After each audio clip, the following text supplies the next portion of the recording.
साथियों, जैसा कि आप जानते हैं, मन की बात कार्यक्रम में चलिए साहब हमारे आज के मुख्य वक्ता हमारे बीच में है और हाउस से रिक्वेस्ट की जोरदार तालियों से साहब का स्वागत करें। और मैं माइक एक बार दोबारा हमारे सर को देता हूं वो संचालन करें। यस, धन्यवाद सर। मन की बात आप सबके साथ आदरणीय स्वागत श्रोतागणों और हमारे बीच उपस्थित मुख्य वक्ता के रूप में डॉक्टर रविंद्र कान्हारे जी, जो अध्यक्ष रहे हैं Madhya Pradesh fees revolution committee के, वर्तमान में हैं, क्षमा कीजिएगा, पूर्व कुलपति राजा भोज मुक्त विश्वविद्यालय, प्रोफेसर वाइस चांसलर प्रति कुलपति IGNOU और एग्जाम कंट्रोलर लोक सेवा आयोग। आपसे निवेदन है कृपया आप मंचस्थ होने का करें और जो बात है के बीच मैं आपसे चाहूंगा कि आप जो बात करें लगातार रहती रहे हमारे बीच उपस्थित श्री रविंद्र कान्हारे जी के लिए। और मैं साथ में मंच पे आमंत्रित करूंगा इस कार्यक्रम की अध्यक्षता कर रहे प्रोफेसर संजीव प्रकाश जी को और डॉक्टर विपिन कुमार धनवारी जी को, क्योंकि आप मंचस्थ होने का करें।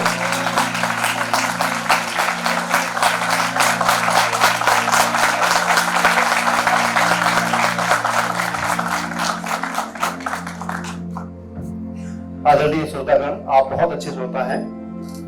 आपसे निवेदन है कि कृपया उनको ध्यान से सुने। अब मैं बैच लगाने के लिए बुला रहा हूं प्रमोद कुमार, तुषार राठौर और अदनान अहमद को। कृपया आए और हमारे बीच उपस्थित अतिथियों को बैच लगाने का कष्ट करें। तुषार, प्रमोद और अदनान कृपया आए।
आप और हम यहां पर मोदी जी के मन की बात का 86वें नंबर का एपिसोड हम देखने जा रहे हैं। साथियों, मैं आप सभी को यह बता देना चाहता हूं 23 तारीख से लेकर के अभी तक बिना रोके यह कार्यक्रम अभी तक संचालित है। इस कार्यक्रम की रूपरेखा कैसे और किसने बनाई, थोड़ा सा प्रकाश मैं उस व्यक्ति पर भी डालना चाहूंगा। शिवपुरी जिले की पिछोर तहसील से के एक छोटे से गांव में जन्मे हुए डॉक्टर राघवेंद्र शर्मा जी भोपाल में भाजपा कार्यालय में एक विशेष जिम्मेदारी निभाते हुए उन्होंने इस कार्यक्रम की संरचना की। उनके दिमाग में आया, क्यों ना 103 एपिसोड जब मोदी जी के हो चुके हैं तो क्यों ना इन 103 एपिसोड को नॉन स्टॉप चलाया जाए। और उसी के तहत इस कार्यक्रम का एक खाका तैयार किया गया और 23 सितंबर से अभी तक हम 86वां एपिसोड आपके समक्ष यहां प्रस्तुत करने जा रहे हैं। सर से निवेदन है 86वें नंबर का एपिसोड चलाने की कृपा करें। मेरे प्यारे देशवासियों, नमस्कार।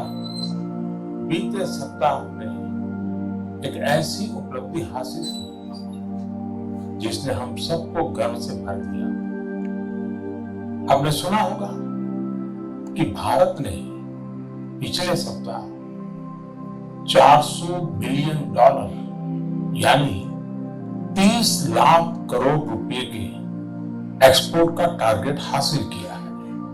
पहली बार सुनने में लगता है कि ये अर्थव्यवस्था से जुड़ी बात है, लेकिन ये अर्थव्यवस्था से भी ज्यादा भारत के सामर्थ्य, भारत के पोटेंशियल से जुड़ी बात है। एक समय में भारत से एक्सपोर्ट का आंकड़ा कभी 100 बिलियन, कभी 150 बिलियन, कभी 200 बिलियन तक हुआ करता था। अब आज भारत 400 बिलियन डॉलर पर पहुंच गया है।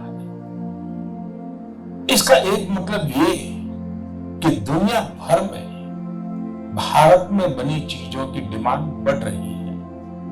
दूसरा मतलब ये कि भारत की सप्लाई चेन दिनों दिन और मजबूत हो रही है। और इसका एक बहुत बड़ा संदेश भी है।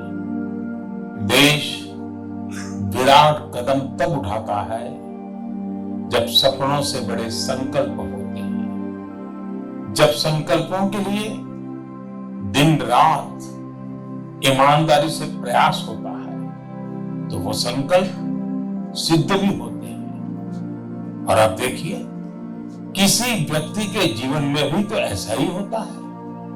जब किसी के संकल्प, उसके प्रयास, उसके सपनों से भी बड़े हो जाते हैं, तो सफलता उसके पास खुद चल करके आती है। साथियों, देश के कोने कोने से नए नए प्रोडक्ट जब विदेश जा रहे हैं, असम के हैलाकांडी के लेदर प्रोडक्ट हो या उस्मानाबाद के हैंडलूम प्रोडक्ट, बीजापुर की फल सब्जियां हो और चंदौली का ब्लैक राइस, सबका एक्सपोर्ट बढ़ रहा है।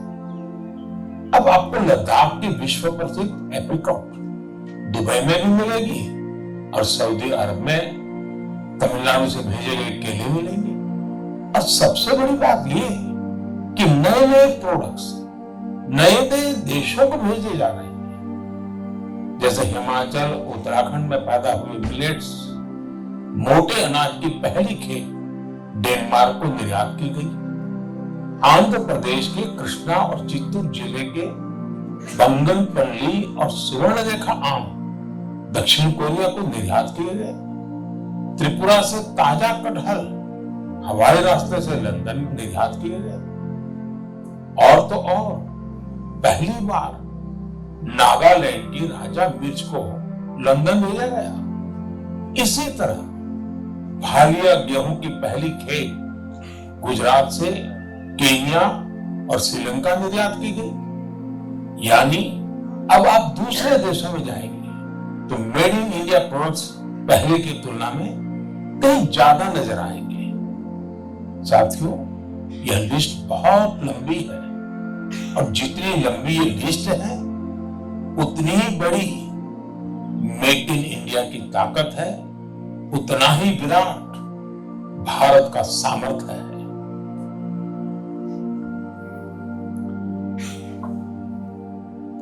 आपने अभी 86वें एपिसोड में मोदी जी के मन की बात सुनी। आप देखिए साहब, हरी मिर्च से लेके कटहल, आम या कपड़ों की बात करें, जो उनका फोकस है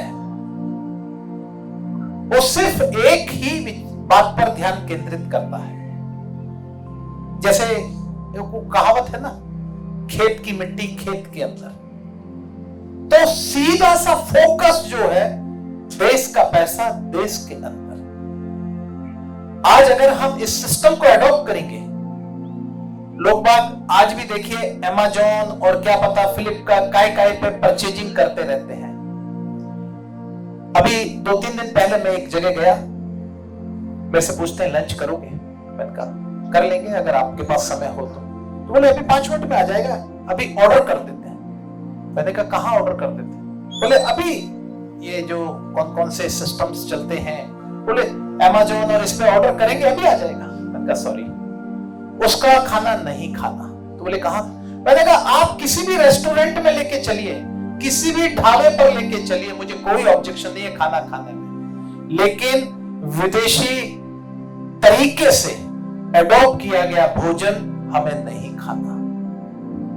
कहने का मतलब सिर्फ इतना सा है कि अगर आज हम अपने मोहल्ले, अपने शहर की दुकानों को छोड़ करके हम दूसरे शहर और दूसरी सिटियों में जाना, परचेजिंग करने जा रहे हैं, तो आप थोड़ी सी कल्पना करके देखिए कि जिस दिन आपको इस तरह की अगर शॉप खोलनी पड़ गई तो उस शॉप का क्या होगा? आपको आंसर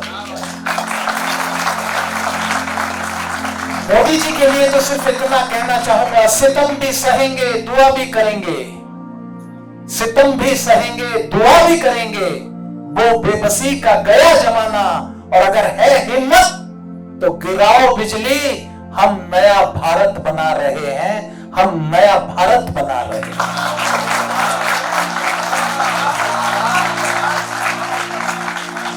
ऐसी कल्पना जिस देश के नेता के अंदर हो, जिस देश के सुप्रीम पावर के पास ऐसी कल्पना हो, तो साथियों आप और हम सोच सकते हैं कि हमारा फ्यूचर कितना ब्राइट है, और आने वाली हमारी जो पीढ़ी है वो ऐसे नेता के बारे में क्या सोचती होगी। यहां पर हमारे बीच में मुख्य वक्ता के रूप में हमारे पूर्व वाइस चांसलर साहब यहां मौजूद हैं, और आपके और मेरे सबके गुरु हैं, क्योंकि कहीं ना कहीं हम भी किसी ना किसी यूनिवर्सिटी से पढ़ करके निकले हैं। मैं ऐसे गुरुओं को इस अवसर पर नमन करता हूं, और पूरे सम्मान के साथ हाउस की तालियों की गड़गड़ाहट के बीच उन्हें यहां पर आमंत्रित करता हूं मुख्य वक्ता के रूप में वे आए और अपना उद्बोधन करें और हमारा मार्गदर्शन करें। आइए सर।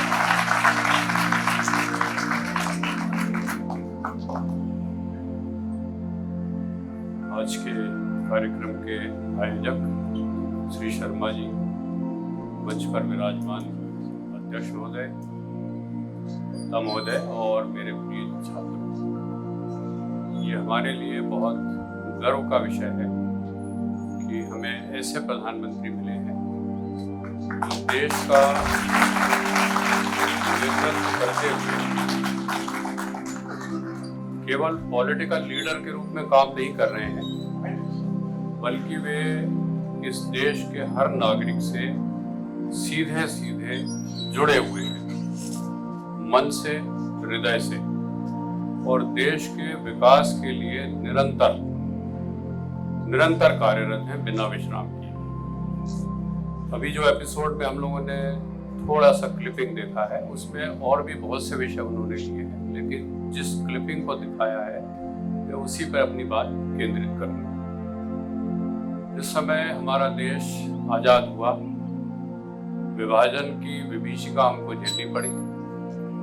1947 में कबायलियों का आक्रमण भी हुआ, 62 में चीन का आक्रमण हुआ, 65 में पाकिस्तान ने आक्रमण किया, 71 में आक्रमण हुआ, और सैन्य ताकत के रूप में धीरे धीरे हम लोग उभरते भी रहे। बीच में बहुत सारी परेशानियां आई, आर्थिक परेशानियां आई, और एक समय ऐसा भी आया था जब भारत को अपना जो रिजर्व गोल्ड है वो गिरवी रखना पड़ा था, क्योंकि व्यापार का जो संतुलन है वो इतना बिगड़ गया था कि हमारे पास कर्ज चुकाने के लिए पैसा नहीं था। ऐसा कब होता है? जब हम आयात ज्यादा करते हैं और निर्यात कम होता है। या यूं कहें कि किसी की आमदनी 100 रुपया हो और खर्चा वो 150 करेगा तो 50 रुपए का घाटा हो जाएगा। इसी तरह से देश के साथ हो रहा था, और ऐसी स्थिति में बहुत जरूरी था कि हमारा निर्यात बढ़े, आयात कम हो और निर्यात बढ़े। अब निर्यात में हम लोग पहले क्या निर्यात करते थे? एक उदाहरण देता हूं मैं आपको कि हम लोग जापान को लोहा अयस्क बेचते थे। गोवा से लोहा अयस्क जाता है। लोहा अयस्क की कीमत बहुत कम रहती थी, और जापान में जब वो स्टील बनता है तो उसकी कीमत कम से कम 50 गुना बढ़ जाती है। लेकिन उसी स्टील से जब छोटे छोटे पुर्जे बनते हैं तो कीमत 1000 गुना बढ़ जाती है। तो सीधी सी बात है कि यदि 1 रुपए का अयस्क है, उसको स्टील में कन्वर्ट करा और हम आयात करते तो वो 100 रुपए का हो जाता, और उसी का छोटा पुर्जा बनता तो 1000 रुपए का हो जाता। तो कीमत की तुलना में जो उत्पादन की लागत थी हमारे एस्क की और जो हम वापस लेके आते थे उसमें बहुत पैसा खर्च हो जाता था और इसीलिए संतुलन धीरे धीरे बिगड़ता गया। आज का जो भारत है वो बिल्कुल बदला हुआ भारत है। आज का भारत आत्मविश्वास से भरा हुआ है। हमारी जो युवा पॉपुलेशन है उसकी संख्या करीब करीब 50% है और हम विश्व की एक बहुत बड़ी आर्थिक ताकत बनने जा रहे हैं। और आर्थिक ताकत किस बल पे बन रहे हैं हम कि हमारा जो प्रोडक्शन है वो बहुत बढ़े। अब प्रोडक्शन बढ़ाने के जो बहुत सारे पैरामीटर्स हो सकते हैं उनको एक एक करके हम बात करें। सबसे पहले हम बात करते हैं कृषि उद्योग की।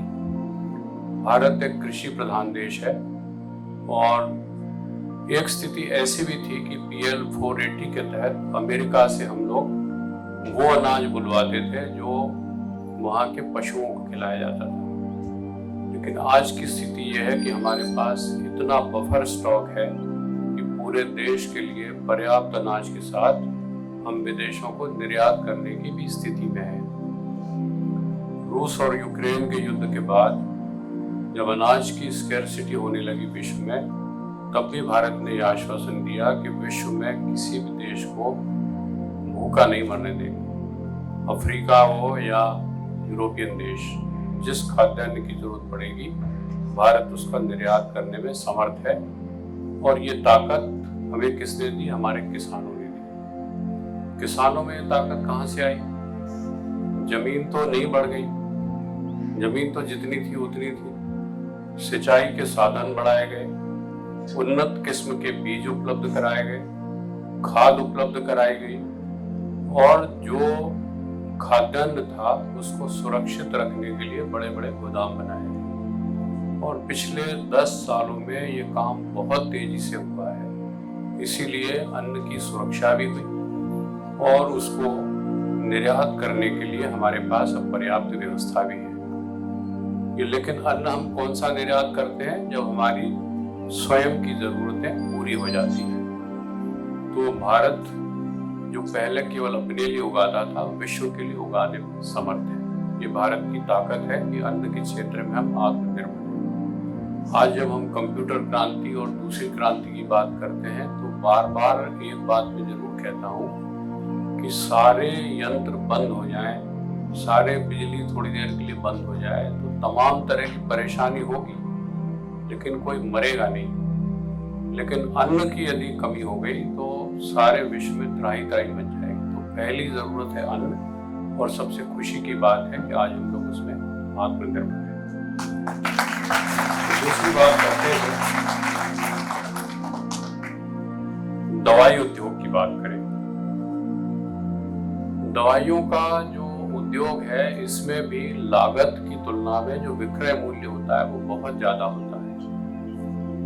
जैसा आपने देखा होगा कि बाजार में जो जेनरिक दवाइयाँ आती हैं और जो ट्रेड नेम आता है, इन दोनों की कीमतों में बहुत अंतर होता है। और एक समय हम लोग दवाइयों के लिए मोटे तौर पे यूरोप और अमेरिका, इन दो ही देशों पर निर्भर थे। दवाइयों के साथ जो चिकित्सा विज्ञान में काम आने वाले उपकरण हैं वे भी हम लोग पूरी तरह से बाहर से बुलाते थे। जैसा आप एक खास एग्जाम्पल देखें, जो स्टंट डाला जाता है हार्ट डिसीज वाले को, तो अगर बाहर से उपकरण आता है तो 1 लाख का है और भारत में बनता है तो 40,000 का। इतना अंतर पड़ जाता है। तो जो दवाइयाँ हैं, वैक्सीन है, कोई भी मेडिसिन हो, वो सब हमारे पास पहले फाइजर कंपनी से या अमेरिका की कंपनियों से आती थी। इसके बाद सेकंड स्टेज ये हुआ कि इन कंपनियों ने भारत में अपने कारखाने प्रारंभ किए। तीसरा स्टेप ये आया कि भारत ने खुद अपना दवा उद्योग खड़ा किया। और जो हमारा कौन सा रीजन आप सोचेंगे कि दवाई उद्योग में सबसे अच्छा हो सकता है जहां फंगस कम डेवलप हो, वायरस कम डेवलप हो, तो हिमाचल के रीजन में दवा उद्योग ने जमीन पकड़ी। आज की स्थिति में हमको दवाओं के बहुत आयात की जरूरत नहीं है। अधिकतर दवाइयाँ हमारे यहाँ खुद बनती हैं बीच का समय ऐसा भी आया कि चीन से हम लोग इसके जो रॉ मटेरियल है दवाइयों में लगने वाला वो बुलाते थे, और जो ब्लॉकचेन सिस्टम है उससे ये परेशानी होती है कि कोई एक देश यदि किसी वस्तु के निर्यात को रोक दे तो पूरे उद्योग बैठ जाते हैं। इस कमी को दूर करने के लिए भारत ने अपना एक सिस्टम विकसित किया, हमारे केमिकल इंडस्ट्री इतनी विकसित हुई कि उन्होंने जो रॉ मटेरियल चाहिए दवाई बनाने के लिए उसको विकसित किया, और मूलतः हमारी सारी आवश्यकताएं जो है भारत में पूरी हो जाती है। इसी के साथ जोड़ना चाहिए हमको वैक्सीन का। आप सबको पता है कि कोरोना काल में जब बात ये चल रही थी कि विदेश से वैक्सीन के समझौते कर लिए जाए, हमारे खुद के लोग, ऐसी एक बहुत बड़ी लॉबी थी जो दबाव डाल रही थी कि भारत जल्दी से जल्दी अमेरिका से या यूरोपियन यूनियन से समझौता कर ले और करोड़ों डॉलर में हम ये एग्रीमेंट कर लें कि हमारी आवश्यकता के अनुसार वैक्सीन को लोग सप्लाई करें। ऐसी स्थिति में ये नेतृत्व की ताकत और नेतृत्व का विजन था भारत के प्रधानमंत्री जी और उनकी टीम। सब ने गंभीरता से विचार किया कि हमारी ज़रूरत को हमें पूरा करना चाहिए, और एडवांस मनी जो रिसर्च लैब थी पुणे की उसको दी गई, और इसी का परिणाम था कि विश्व में जब वैक्सीन बनी उसी के समानांतर हमारे यहाँ भी वैक्सीन बन गई। इतना बड़ा देश, इतनी बड़ी आबादी, सारा विश्व ये मानता था कि हम न तो वैक्सीन बना पाएंगे, वैक्सीन बनेगी तो उसकी क्वालिटी नहीं होगी, और क्वालिटी अगर हो भी जाएगी तो हम उसकी जो चेन बनना चाहिए वो डेवलप नहीं कर पाएंगे, और पूरी आबादी तक, घर घर तक ये हम कैसे पहुंचा पाएंगे। लेकिन आप हम सब लोग साक्षी हैं कि वैक्सीन न केवल भारत में बनी, भारत के लोगों को मिली, बल्कि विदेश में भी हमने वैक्सीन का निर्यात किया। ये निर्यात केवल पैसे के लिए नहीं किया गया, इस निर्यात से हमने गुडविल खरीदी, विश्व में भारत का नाम हुआ, और जो वसुधैव कुटुंब की बात हमारे शास्त्रों में हर जगह लिखी है उसका हमने पालन किया। जो भी रिसर्च होती है अमेरिका में, यूरोप में या ऑस्ट्रेलिया में, वो लोग उसका पेटेंट करते हैं, और पेटेंट करके कम से कम 15 साल 20 साल उसके ऊपर रॉयल्टी लेते हैं, और ये रॉयल्टी इतनी बड़ी होती है कि किसी भी देश के लिए रॉयल्टी चुकाना मुश्किल पड़ जाता है। भारत ने कोई रॉयल्टी नहीं मांगी। वैक्सीन बनाने के बाद हमने अपनी आवश्यकता के अनुसार अपने पास रखी, और बाकी जो गरीब देश थे उनको फ्री ऑफ कॉस्ट वितरित की। इससे भारत की गुडविल बढ़ी, और उन्होंने फिर दूसरे जो प्रोडक्ट भी हो सकते थे उसके आयात के लिए विदेशों ने हमें अनुमति दी। तो दवा उद्योग हमारे यहाँ आज बहुत सफल है, हम लोग बहुत अच्छी तरह काम कर रहे हैं। एक बहुत इम्पोर्टेंट जो उद्योग है हमारा कपड़ा उद्योग। पुरानी स्थिति पे हम लोग आते हैं, ब्रिटेन में कपड़े की मिलें बहुत ज़्यादा थी। आप सबको पता है कि मैनचेस्टर इसके लिए प्रसिद्ध था, और भारत में कपास उगाया, कपास उगा के जो गठाने बनी या उसका धागा बना उसको निर्यात किया, और फिर वहाँ से कपड़ा बन के हमारे यहाँ एक और ट्रेंड भी चला। केवल कपड़ा ही नहीं आया बल्कि रेडीमेड क्लॉथ भी आने लगे, और लोग शौक से made in England, made in Germany, made in Japan इस नाम से उसको खरीदने लग गए, ये भूल कर कि कितनी लागत में हमको ये पड़ता है। अब देखिए विजन, जिस जगह पर कॉटन है उसको 10,000 किलोमीटर दूर भेजा जाए और वहां पर कपड़ा बना के और फिर वापस लाया जाए तो लागत तो बढ़ना ही है और देश को नुकसान भी पहुंचना था। इसीलिए मुंबई में और अहमदाबाद में सबसे ज्यादा कपड़े की मिलें बनी। उत्तर प्रदेश के भी इंदौर, उज्जैन, आपको पता है कि बहुत सारी कपड़ा मिलें यहाँ पर स्थापित की गई। न केवल कपड़ा उद्योग विकसित हुआ बल्कि जो रेडीमेड क्लॉथ्स हैं, गारमेंट्स हैं, उसका बहुत बड़ा उद्योग मध्य प्रदेश में आज कार्यरत है। इस तरह देश में बनी हुई शर्ट जो विदेश में भेजी जाती है, ये हो सकता है कि आप किसी ब्रांडेड कपड़े को जब खरीदते हो तो बहुत संभावना है कि वो भारत में ही बना। आप दुबई में अगर मार्केट में घूमेंगे, आपको जितने भी कपड़े मिलेंगे उस पर लेबल चाहे किसी कंपनी का लगाओ, 90% आपको वो मिलेगा जो भारत में बना हुआ। भारत ने कपड़ा उद्योग में बहुत बड़ा मुकाम हासिल किया है और इस तरह से हमारा जो विदेशी मुद्रा का संतुलन है उसको स्थापित करने में इस कपड़ा उद्योग ने बहुत बड़ी भूमिका निभाई है। एक चीज हम देखते हैं कि सबसे डिमांड में आज क्या है? सैन्य उपकरण। सैन्य उपकरण की यदि बात करें तो 62 की लड़ाई में हमारे पास सैनिकों को जो बर्फ पे चलते समय जूते लगते हैं वो नहीं थे। 303 की बंदूकें थी। 303 की बंदूकें आपने देखी हो तो फायर करने के बाद बार बार रुकना पड़ता है और उस समय भी हमें जो शस्त्र थे वो सारे के सारे आयात करने पड़ते थे। निर्यात की तो बात छोड़ दीजिए, सारे जो ये हमारे इक्विपमेंट्स थे, सैन्य उपकरण थे, वो सब आयाती थे। चाहे वो थल सेना के पास हो या जल सेना के पास हो या नभ सेना के पास हो।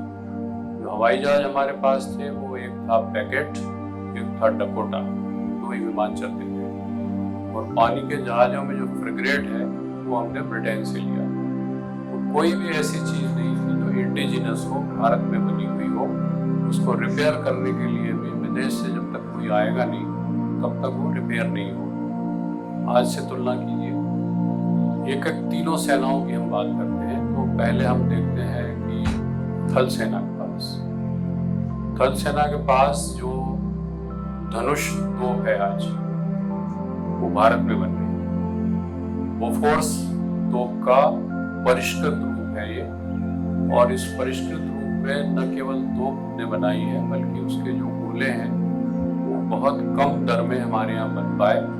एफिशिएंसी उसकी बहुत ज़्यादा है, सटीकता ज़्यादा है, ज़्यादा दूर तक मार कर सकती है और जहाँ पर वो फायरिंग कर रही है उस जगह से तुरंत अपनी प्लेस जो है वो बदल भी सकती है। तो सुरक्षा की दृष्टि से चाहे हमको AK-47 की जरूरत हो, AK-56 की जरूरत हो, बोफोर्स तोप की जरूरत हो या अन्य परिष्कृत मशीनरी की जरूरत हो, वो सारी भारत में बन रही है।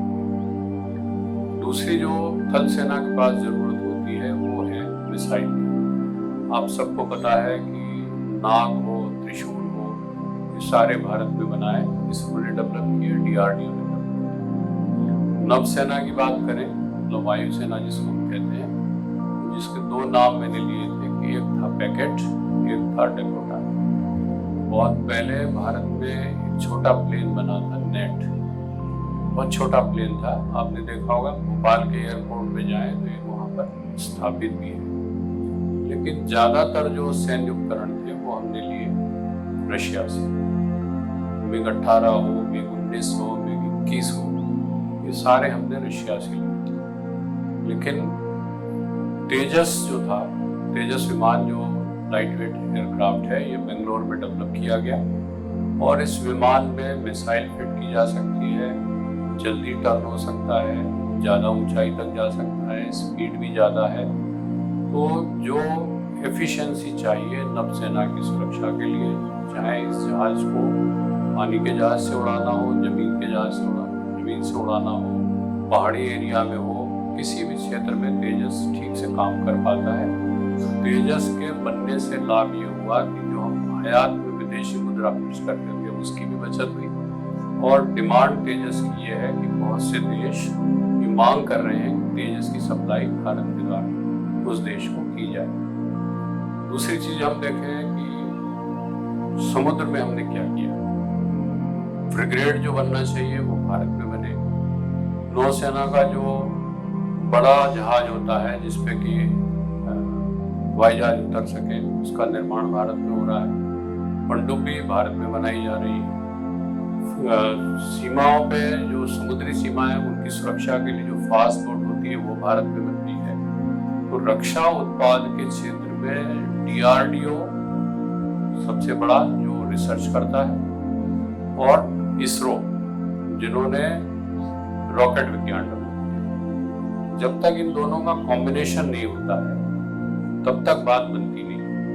आप सब जानते हैं कि सैटेलाइट जो छोड़े जाते हैं, ये सैटेलाइट स्थिर कक्षा में पृथ्वी के घूमते हैं और एक एक इंच जगह का फोटोग्राफ खींचा जा सकता है। अभी हाल में जब चंद्रयान का लॉन्चिंग हुआ, हम सबने देखा होगा जो पेलोड है वो चांद पे जब मूव कर रहा है वहाँ के फोटोग्राफ। आज की स्थिति में हम चीन और पाकिस्तान, इसका कोई एरिया ऐसा नहीं जहाँ के फोटोग्राफ हमको उपलब्ध न हो सके, जहाँ की गोपनीय जानकारी हमें प्राप्त न हो सके। और ये जो सटीक जानकारी हो सकती है ये सुरक्षा के लिए भी और आक्रमण के लिए भी, दोनों में काम आती है। और जब हमने इतना मैन्युफैक्चर किया, इसी का परिणाम है कि चीन से आज हम आंख से आंख मिला के बात कर पा रहे हैं। आप में से बहुत से लोगों ने 1962 की लड़ाई का हाल आप लोगों ने शायद ना पढ़ा हो, कम लोगों ने पढ़ा होगा। तो एक बीएम कॉल की किताब थी, untold story by General B M Kaul. एक स्थिति ऐसी आ गई थी कि नॉर्थ ईस्ट के पूरे क्षेत्र को, नॉर्थ ईस्ट पूरा हम लोगों ने उसके भाग्य पे छोड़ दिया, ये मानते हुए कि अब इसको बचाना संभव नहीं है। ये इतनी बड़ी भूल थी भारत सरकार की उस समय। न तो हमने बॉर्डर पे तैयारी की, न अपनी सेनाओं को मजबूत किया और न हमने कूटनीति चलाई। लेकिन आज का भारत वो भारत नहीं है। आज चीन से कन्फ्रंटेशन करने में, आप सबको पता है गलवान घाटी में जो कांड हुआ, हमारे सैनिकों ने बहादुरी से लड़ाई। सैनिक हमेशा से बहादुर रहा है, लेकिन साजो सामान भी तो चाहिए। तो ये देश की ताकत है कि हमने जल सेना हो, नभ सेना हो या थल सेना हो, तीनों को उपकरण प्रदान किए हैं, सैटेलाइट से कोऑर्डिनेट किया है, मिसाइलें दी हैं, सुरक्षा के जो उपकरण लगते हैं वो दिए हैं, फायर प्रूफ जो कपड़े लगते हैं वो दिया है, तरह तरह के रोबोट बनाए हैं। और इसीलिए भारत का जो आयात है रक्षा वो बहुत कम हुआ, क्योंकि हमारी जो रिसर्च विंग है वो बहुत ज़्यादा मजबूत है। और जैसा अभी प्रधानमंत्री जी कह रहे थे, हम आयात निर्यात का घाटा कैसे ठीक करेंगे जब हमारा प्रोडक्शन बढ़ेगा। और प्रोडक्शन केवल एक फील्ड में नहीं, ओवरऑल प्रोडक्शन, हर फील्ड में प्रोडक्शन चाहिए। किसी तरह के आयात की उनको जरूरत नहीं पड़नी चाहिए। एक और उद्योग की बात करता हूँ मैं, इलेक्ट्रॉनिक का उद्योग। अभी कुछ ही दिन हुए जब भारत सरकार ने लैपटॉप और कंप्यूटर के आयात पर प्रतिबंध लगाया। कई लोगों ने इसकी आलोचना करना शुरू कर दिया कि भाई प्रतिबंध क्यों लगाया। खासतौर पे वे देश जो इलेक्ट्रॉनिक आइटम बनाते हैं, उनको लगता है कि उनके जो व्यापार है उसको प्रतिबंधित करने के लिए हमने ये नियम लगाया है। इसका पर्पस बिल्कुल अलग है। आज की तारीख में हमारे पास इलेक्ट्रॉनिक आइटम बनाने की कैपेसिटी है। पहले हम उसके पार्ट को लाकर असेंबल करते थे, असेंबल करके मार्केटिंग करते थे। अब स्थितियां बदली हैं। हम केवल असेंबल करके और मार्केटिंग करना ये हमारा काम नहीं है, बल्कि मैन्युफैक्चरिंग करना हमारा काम है। और मैन्युफैक्चरिंग करने के लिए जो टेक्नोलॉजी चाहिए, जो ज्ञान चाहिए, वो हमारे सारे विद्यार्थियों में है जो बड़े बड़े इंजीनियरिंग कॉलेज से पढ़ के निकल रहे हैं। होता ये था कि हमारे यहाँ के बच्चे हमारे यहाँ पढ़कर विदेश में जाकर नौकरी कर रहे थे और विदेश की कंपनियों के लिए काम कर रहे थे। इस तस्वीर को बदला है। तस्वीर को बदला कैसे गया? चाहे IIT में पढ़ा हो या IIM में पढ़ के मैनेजमेंट कर रहा हो, उन सबको ये प्रेरित किया गया। आपने जो पढ़ाई की है, जो ज्ञान अर्जित किया है, वो दूसरे देश में मजदूरी करने के लिए नहीं किया है, दूसरे देश की कंपनी के लिए काम करने के लिए नहीं किया है। जो बार बार नारा लगाते हैं हम लोग कि अपेक्षा करते हैं कि देश ने हमको क्या दिया, तो उनसे छात्रों से भी कहा जाता है कि आपने देश को क्या दिया। और जब बार बार ये युवकों के बीच में ये बात रखी गई तब उनको भी ये समझ में आया कि हाँ बात सही है, अब पैकेज पे भागने की जरूरत नहीं है। जो ज्ञान अर्जित किया है इंजीनियरिंग कॉलेज में, IIT में, उस ज्ञान का, अर्जित ज्ञान का उपयोग भारत के लिए होना चाहिए, भारत की क्षमता संवर्धन के लिए होना चाहिए। और इसीलिए इलेक्ट्रॉनिक उद्योग में हमने धीरे धीरे कदम बढ़ा दिए। बात मोबाइल से जैसे शुरू हुई, सारी कंपनियां पहले विदेशी थी, आज भी क्या हुआ है, हम अभी एक स्टेप उसमें पीछे हैं। क्या पीछे है? पार्ट हम ला रहे हैं, कंपोनेंट ला के उसको असेंबल कर रहे हैं। तो मेड इन इंडिया तो है, ये बनी तो है भारत में, लेकिन जो वास्तव में मेड इन इंडिया होता तब क्या होता कि ये सारे कंपोनेंट हम खुद बना रहे होते। भविष्य में उम्मीद ये है कि हम इस स्थिति में होंगे कि हम इस प्रकार के उपकरण ज्यादा मात्रा में कम कीमत पे बना पाएंगे, क्योंकि भारत की जो टेक्नोलॉजी है वो हमेशा कॉस्ट इफेक्टिव रहती है।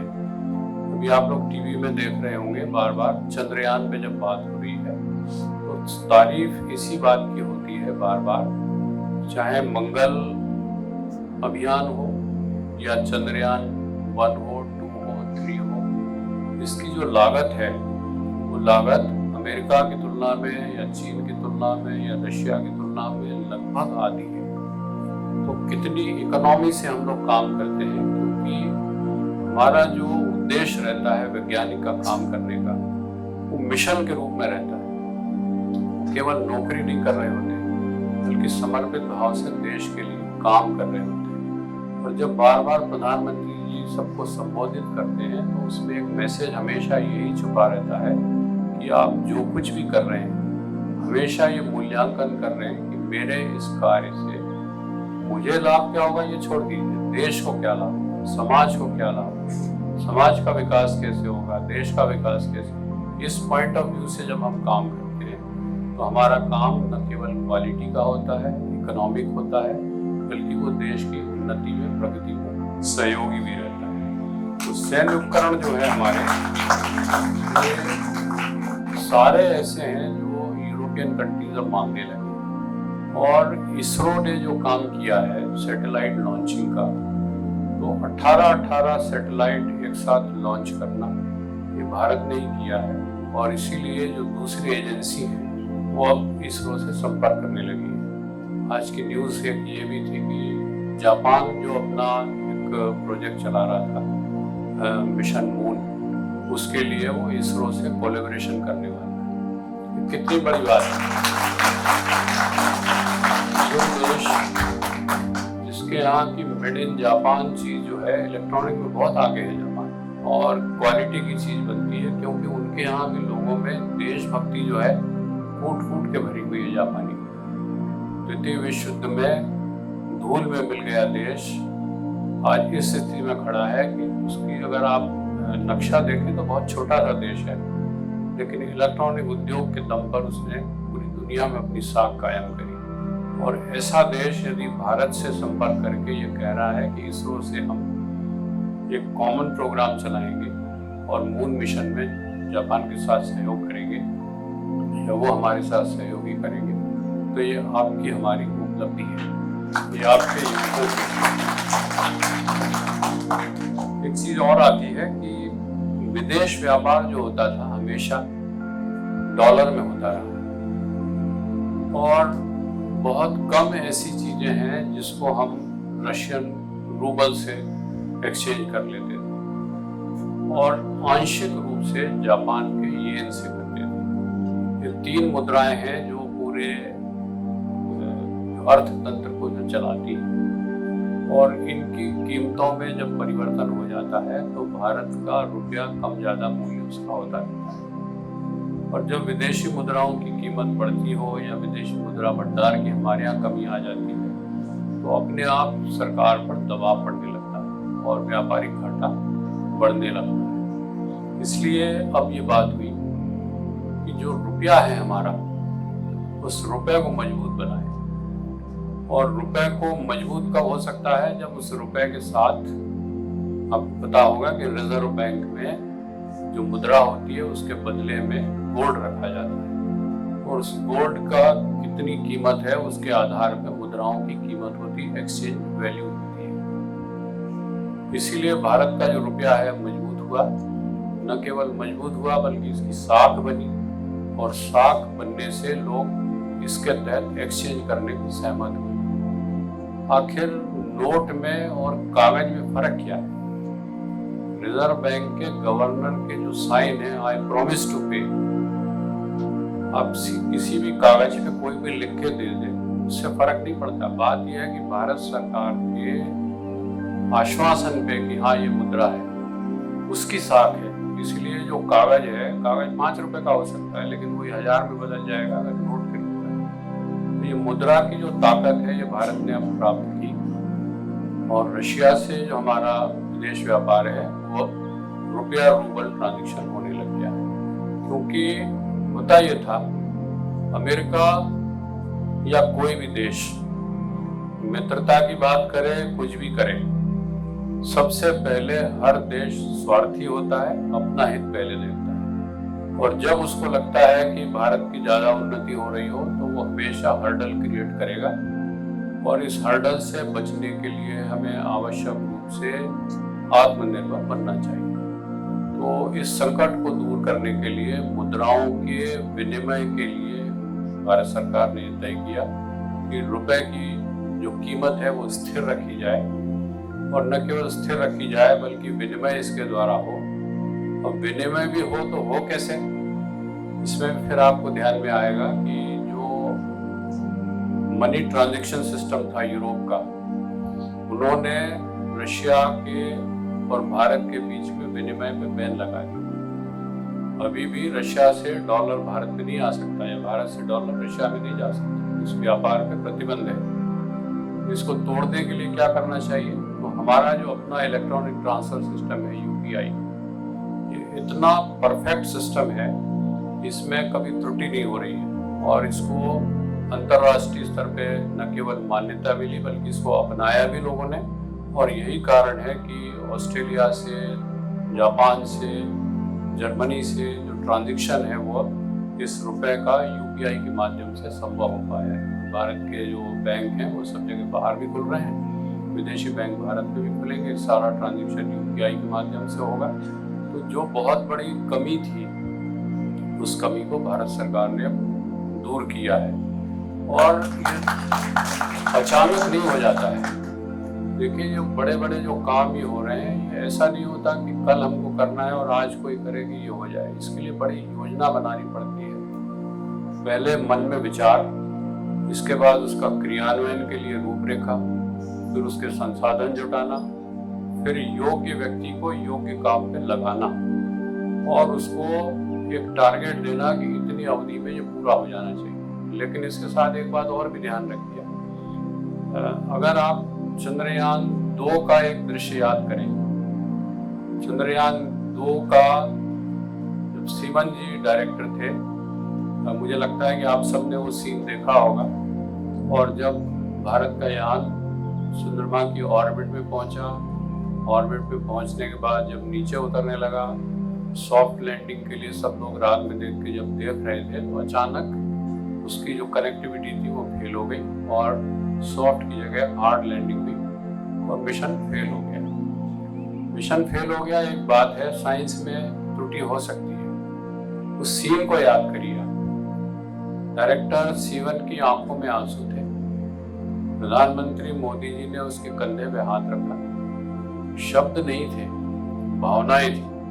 भावनाएं क्या थी कि देश आपके साथ है, आप फिर काम करें। और इसी का परिणाम था कि मिशन 2 के बाद ये चंद्रयान 3 4 साल की मेहनत भी हुई, सफलता भी हुआ। तो ये जो सपोर्टिंग ये ताकत है मोदी की। नेतृत्व ऐसा चाहिए जो सबको साथ लेके चले, देशवासी को प्रतीत हो कि हाँ आपके साथ कोई है, आपको गाइड करने के लिए कोई है, आपको समर्थन करने के लिए कोई है। और यदि साइंटिफिक एक्सपेरिमेंट में फेल्योर हो जाता है तो वो फेल्योर ठीक करने के लिए जो आत्मबल चाहिए, उसकी संवेदना चाहिए, वो प्रधानमंत्री जी को प्रदान किया। तो ये जो है डॉलर की बात हुई। एक और उद्योग है जो बहुत प्रगति कर रहा है, और हीरा उद्योग। मध्य प्रदेश के पन्ना में हीरे मिलते हैं रॉ, और पूर्व में प्रणाली हमारी ये रही कि जो हीरा है वो जाता था बेल्जियम, और बेल्जियम में इसमें कटिंग होती है, और बेल्जियम में कटिंग होने के बाद उस पर पॉलिशिंग होगी, पॉलिशिंग होने के बाद वो अलग अलग देशों में पहुंच जाएगा। जो कॉस्ट है वो प्रोडक्शन की कुछ, और जो फाइनल प्रोडक्ट बनता है उसकी कीमत कुछ की कुछ हो जाती है। इसको महसूस करते हुए आप आज सूरत में चले जाइए। सूरत का पूरा डायमंड मार्केट है और उसमें हजारों कारीगर आपको मिल जाएंगे जो हीरे को तराशने में, पॉलिश करने में, और उसको जो ज्वेलरी होती है उसमें फिट करने में उनकी प्रवीणता है, और उसका हम निर्यात करते हैं। तो रत्नों का निर्यात भारत की एक बहुत बड़ी उपलब्धि है।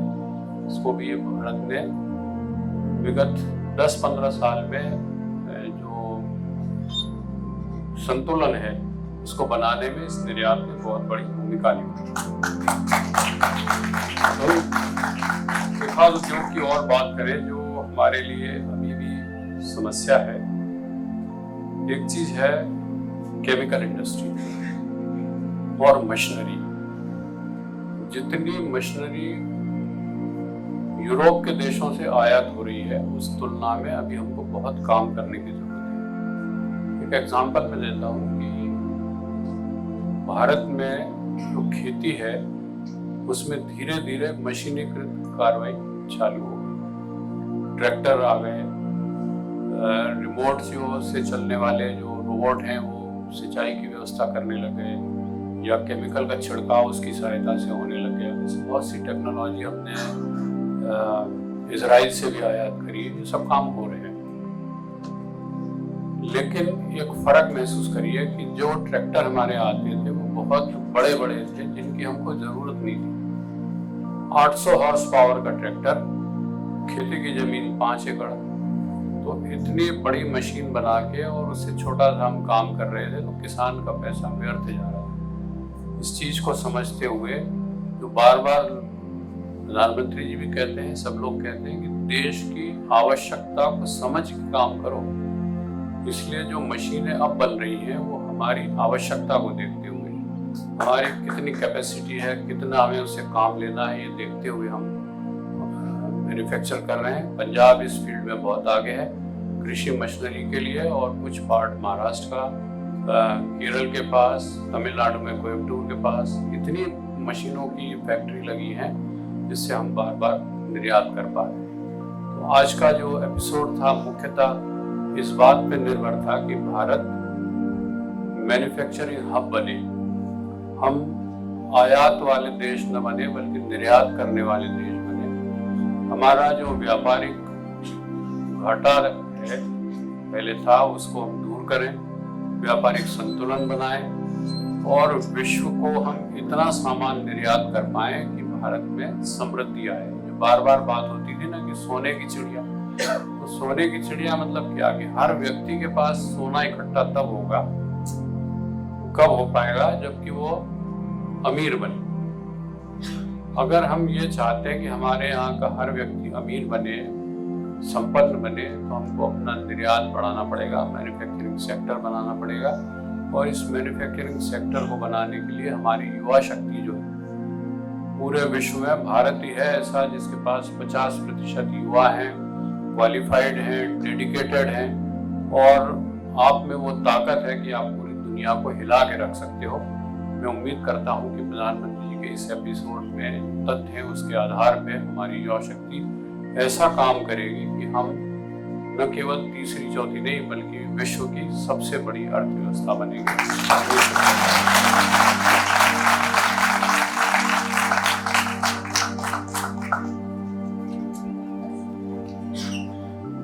धन्यवाद श्रीमान, आपके व्यक्तित्व में और आपके वक्तव्य ने हमें कृतज्ञ किया।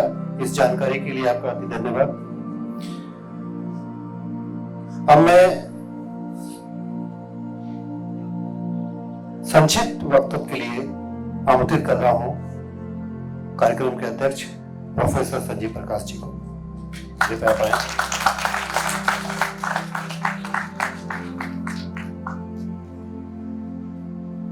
जय हिंद।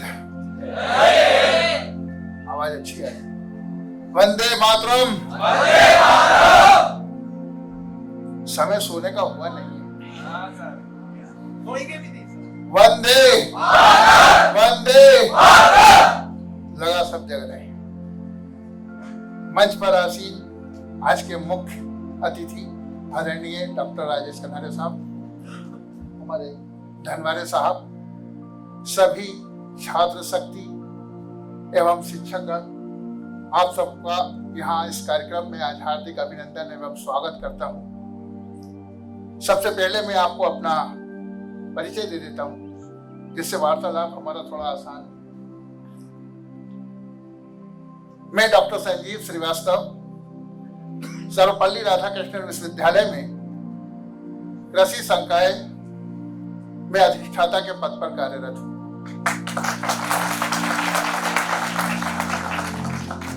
और सर्वपल्ली राधाकृष्णन में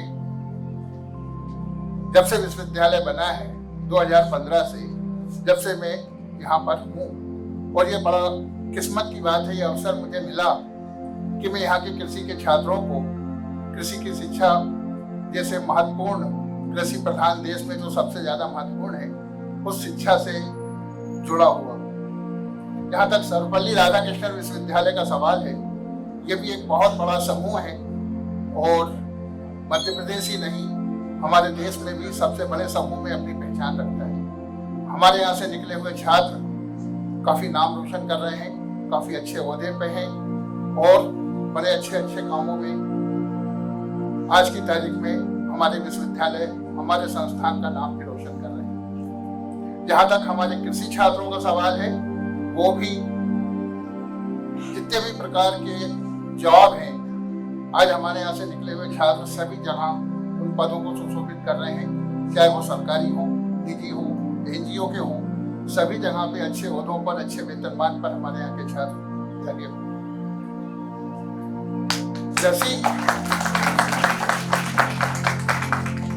कृषि का मुख्य जो लगाव है, झुकाव है, वो माटी है।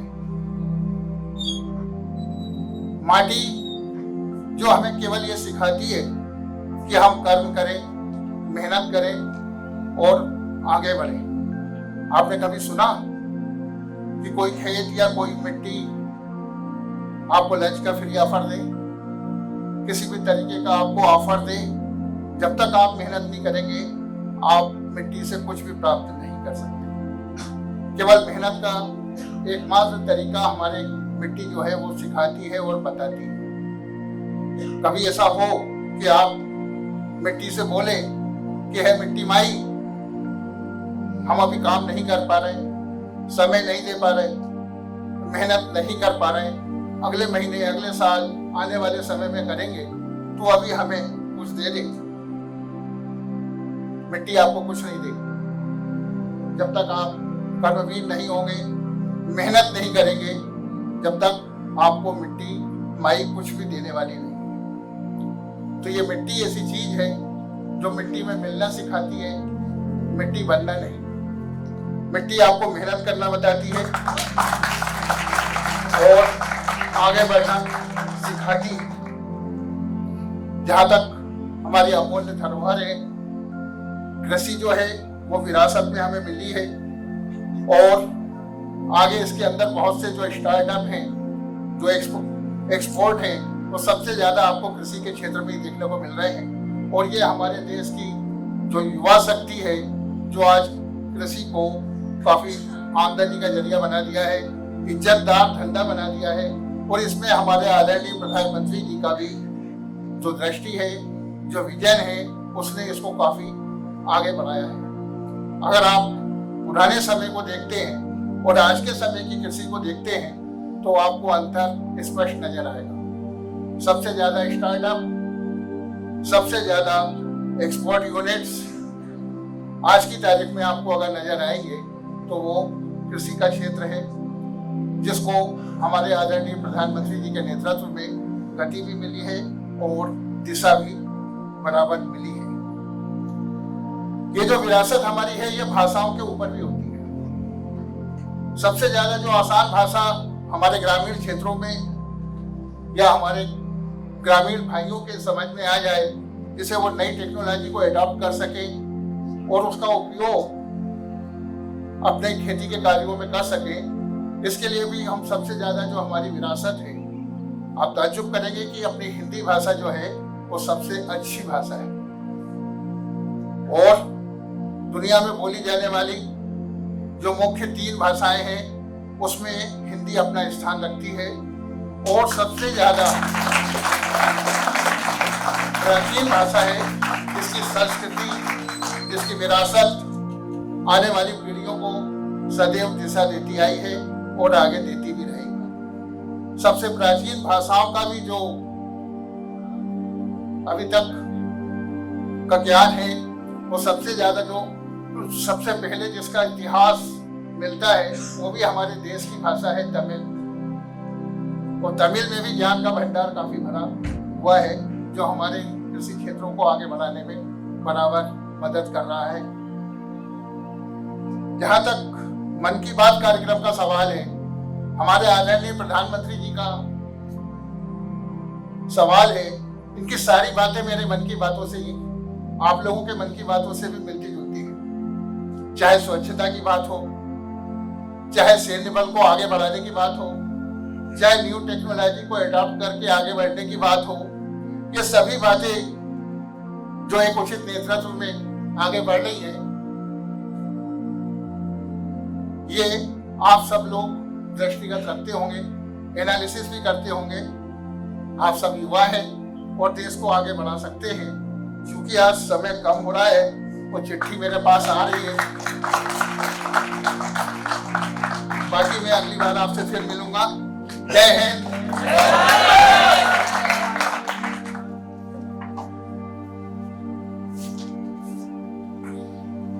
धन्यवाद श्रीमान। मैं मंच पे आमंत्रित कर रहा हूं श्री अशोक ठाकुर जी को कृपया हमारे बीच उपस्थित मुख्य वक्ता के रूप में और अध्यक्ष के रूप में महान विभूति जो विराजमान है उनको सम्मानित करने का कष्ट करें। डॉक्टर रविंद्र कलहरे जी, मुख्य वक्ता 86वां एपिसोड। जो तालियों से सदन गूंजता है।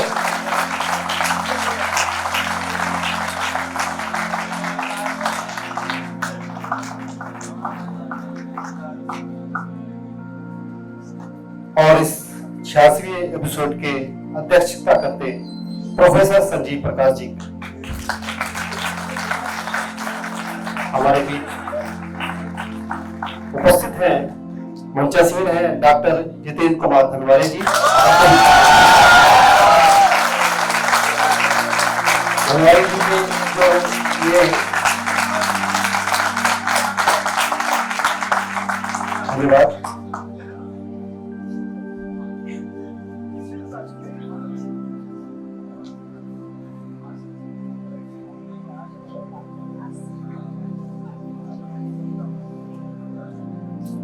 आप सभी से अनुरोध, कल रविवार के दिन इस कार्यक्रम का समापन है।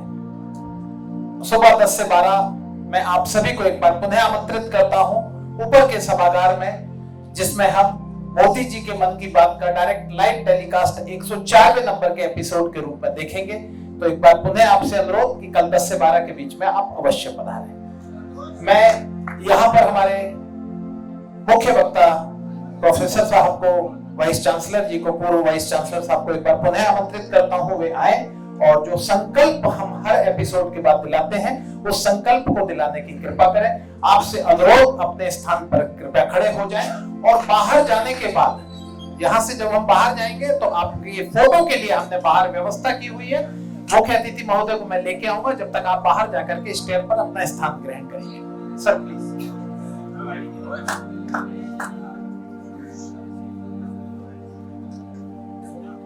बाद में सुनाएंगे। ऐसा कर सभी अपना हाथ राइट हैंड मैं संकल्प लेता हूं कि सुचारू परिवहन व्यवस्था, प्रदूषण मुक्ति एवं ईंधन की बचत के लिए मैं अधिक से अधिक सार्वजनिक परिवहन के साधनों का आजीवन उपयोग करूंगा। मैं संकल्प लेता हूं कि थैंक यू। जय हिंद।